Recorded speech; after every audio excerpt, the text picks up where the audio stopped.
Alright, what's up guys? My name is Zach and today I am driving a 2012 Honda Fit. Up front is a 1.5 liter inline 4, and down below is a 5-speed automatic transmission. Now, I'm super excited to be driving this Honda Fit because I've learned a couple things about the Fit recently that I'd like to share with you guys, and we'll talk about it towards the end of the video. I really like this little car. But let's get back to that 1.5 liter inline 4. The 1.5 liter makes 117 horsepower and 106 foot-pounds of torque. But on the flip side, you get 28 miles to the gallon in the city, 35 miles to the gallon on the highway. So that's where the 1.5 liter really starts to shine. You're not going to hear anything. I'm not going to put the window down. We'll do a little acceleration test here and see what it'll do.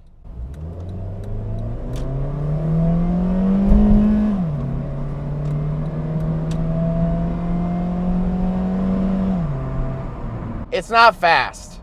It's not even quick. It's not even spry, I would say. And the transmission doesn't shift that quick. It sort of went, you know, as it shifted gears. It's not the most precise transmission in the world.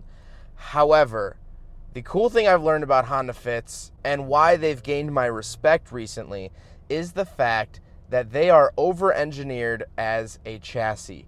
They are incredibly fun to throw into a corner. They're very rigid and they don't feel sloppy. And what I try to tell everyone is the best thing a car can be in terms of performance driving is not fast. It's predictable. The best thing a car can be performance-wise is being predictable. And this car, when you put it into a corner, it stays so flat that it is predictable. So you can replicate the same corner over and over again.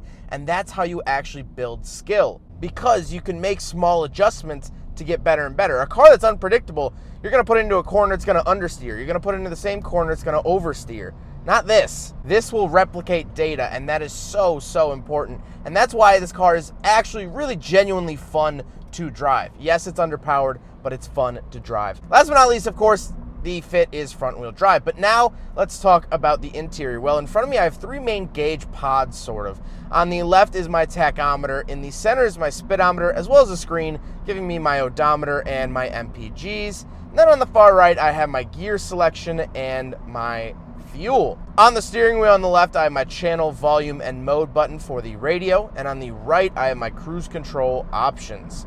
I like the look of the steering wheel. This is a more modern-ish Honda steering wheel. I like the look of it. I really do. I think it looks solid, and I think it looks really almost brand new, just in the way that it's designed. Last thing about the steering wheel is the fact that I have, well, paddle shifters. Sort of interesting, but I have paddle shifters. To the left of me, I do have my power mirror adjustments, and then interestingly enough, I have a cup holder that sits in front of a vent. Now, this is important and very interesting because you can put your drink in the cup holder and use the air conditioning or heat to keep it hot or cold. This is a very smart idea because some cars go through a ton of effort to give you a heated or cooled cup holder, just so it'll probably break in like a year or two.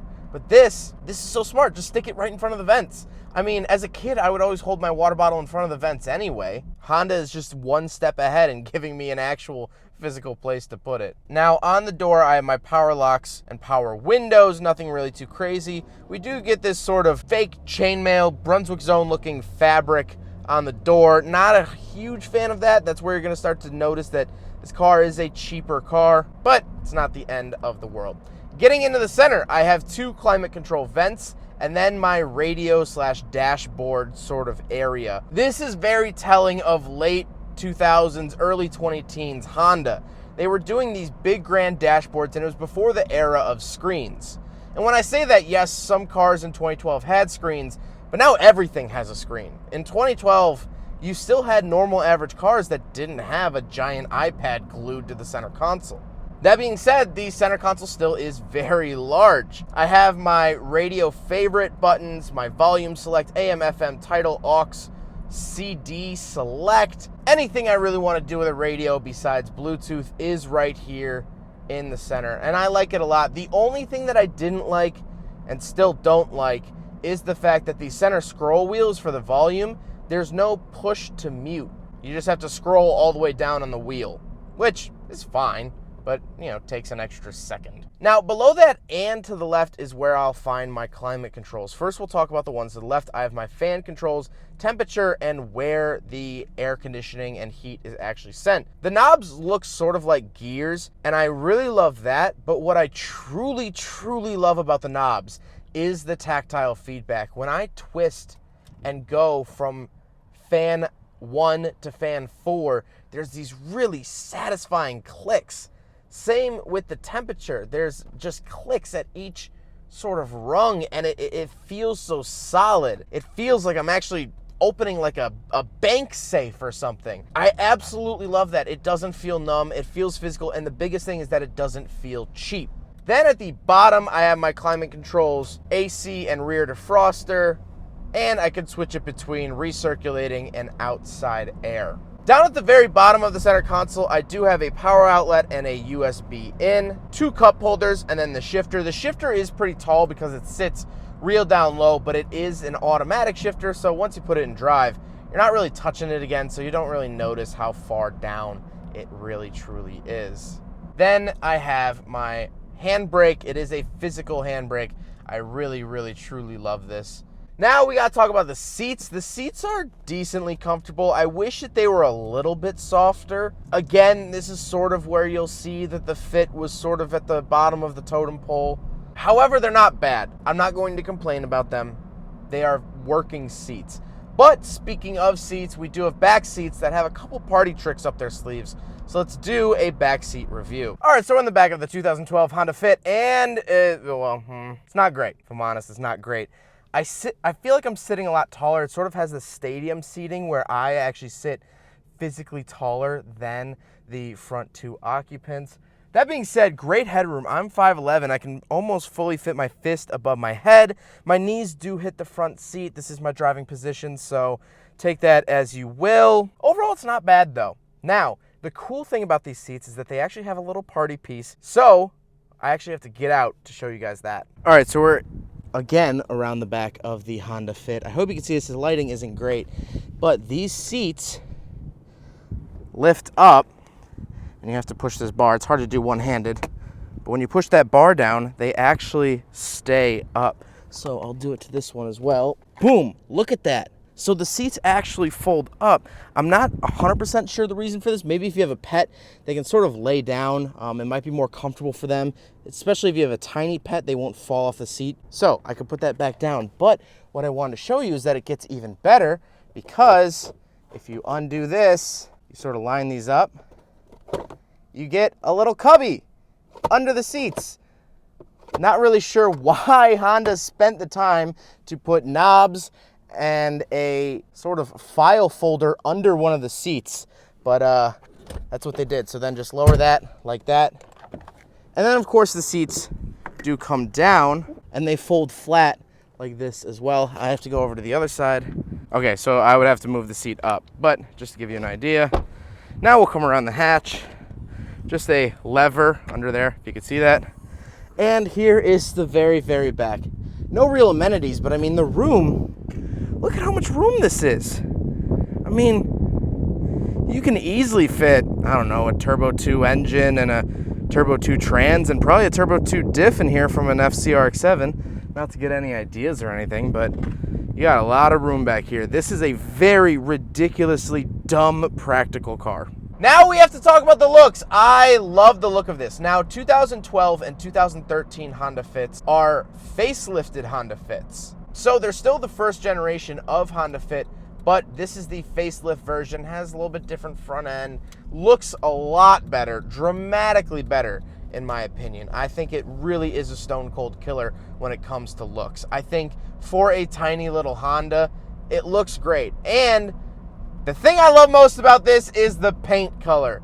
Look at it. Look at how good this looks. This is a Honda Fit.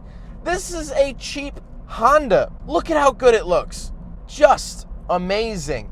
This is hands down the best Honda color there is. Do you hear me, all you Championship White fanboys? Championship White doesn't hold a match doesn't hold a candle, doesn't hold a light to this color. Championship white can go suck a on my quote me. This is an amazing, amazing, amazing paint color. It's just the best, and I think that's why I like the look so much, is it's just so dang pretty to look at. Get a little bit of polish. I'm even looking in the side mirror right now, and I'm seeing the little part of the car, the doors, and they're this beautiful blue. Oh my goodness. It's so good. It's so good. And so my thoughts are, really, truly, I think Honda Fits are genuinely criminally underrated chassis. Yes, they are slow. They're really slow, but they're so fun to drive. Slow car fast is better than a fast car slow.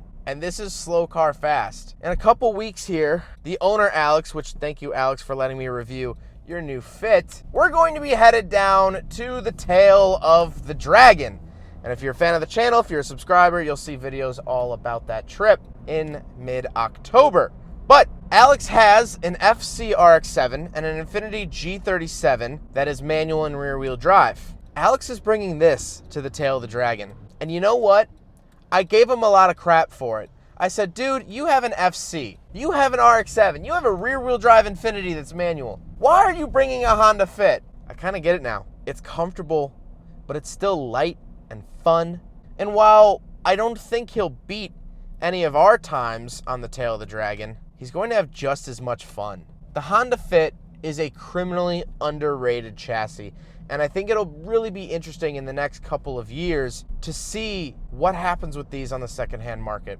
I think these will stick around for a long, long time. Well, I hope you guys enjoyed the video. Huge thank you again to Alex for letting me take out his beautiful Honda Fit.